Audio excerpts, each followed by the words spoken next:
Some told me today to give y'all a video and a message about helping people, just being wise and helping people, especially the people around you, people you care about, or people that you may not even know. And I've been learning a lot these last few months and even over the course of this year about how to be wise and helping people, my loved ones, my friends, people I don't know, no matter what the case is. And what I had to realize was I cannot effectively help someone if I can't help myself. Meaning that if I'm not even in the headspace, if I'm not secure financially, or if I don't have the right resources for myself to keep myself afloat, I cannot effectively help someone when I know once I help that person, then I'm going to be struggling. And one thing that I had to learn was, how to effectively say no. And that's just one part of it. The other part was once I say no, don't beat myself up for not being able to help someone or telling no to that individual. It does not make you a bad person if you're not able to help the other person out.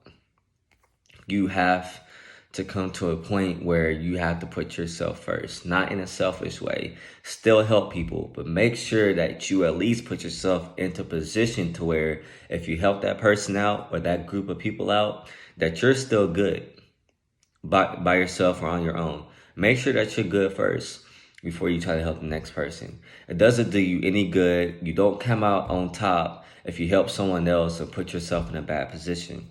It's not wise. It's not good. It's not healthy. Because once you start that trend, you're going to continue that trend. You're going to send yourself down a downward spiral. And it's not going to be good for you. It's not going to end well. It's going to end well for them because they always know that they're going to be able to rely on you. But for my people that always want to help somebody out, what good is it if you know that you don't have anybody to rely on?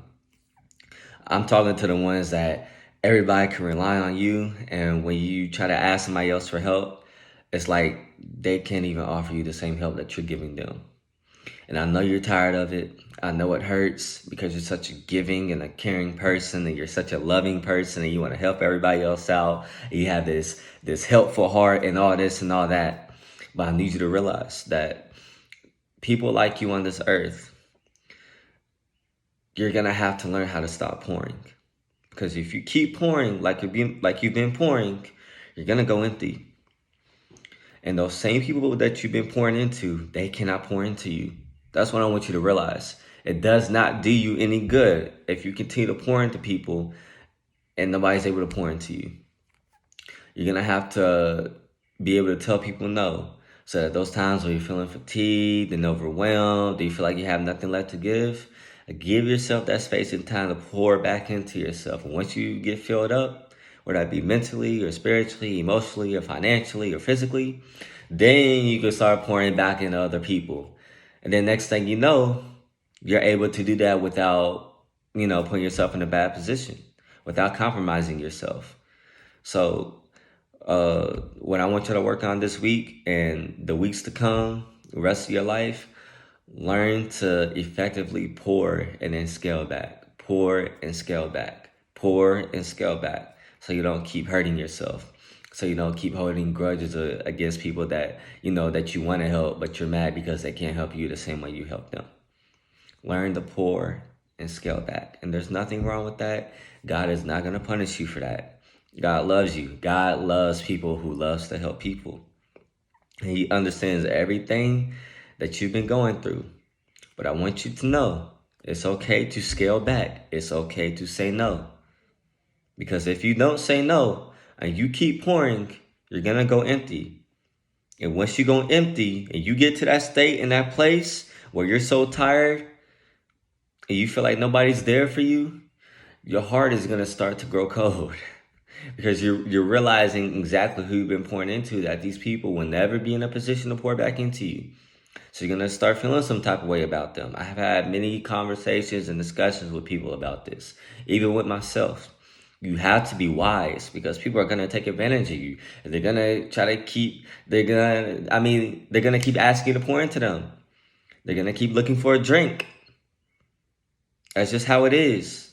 You're going to have people like that around you. That's your purpose in life. As a cup, I'm talking to my cups out here. You're gonna have to learn how to effectively pour into other people. So that's my message for today. Just be wise in helping people. Be wise in how much you're pouring to other people's cups. If you feel like it's too much, where you're getting a little low in your cup, scale back. Take care of yourself. Focus on yourself. And then when you're ready, go back out. If people need your help, help the best way that you can. If you can't, tell them that you can't. Leave it at that. Don't beat yourself up. It's okay. But be wise in helping people. But I hope this message was effective. I hope this message was helpful to someone. Hey, look, even I had to take a couple weeks off from this because I felt empty. I had to scale back, fill back up, and now I'm back pouring again into you guys. So I love you guys so much. I hope you stay blessed as always. Stay prayed up. Stay diligent. Keep working. Keep grinding. Keep working towards your purpose. Keep praying. Keep believing in God, and everything will work out. I love you guys so much. Spiritual Prodigy out.